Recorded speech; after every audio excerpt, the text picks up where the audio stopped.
inTrips app tutorial part 4. How to making a deposit via bank transfer. Step 1. Click deposit. After successfully registering, log in with your account password to access the homepage. After accessing the homepage, tap on the deposit option to begin the process of adding funds to your account. Step 2. Choose currency.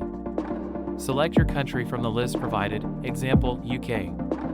Follow the on-screen instructions for completing a bank transfer, including contacting the local branch for necessary bank account details. Verify the authenticity by checking the last 6 digits of the bank account, then click Submit to proceed. Step 3. Fill in the transaction details, your bank card name, the cardholder's name, bank account number, and the deposit amount you wish to add. Upload a transaction receipt or payment confirmation as evidence of the transaction. Step 4. Submit. Ensure all entered transaction details are accurate and match your bank records. Submit the information for review.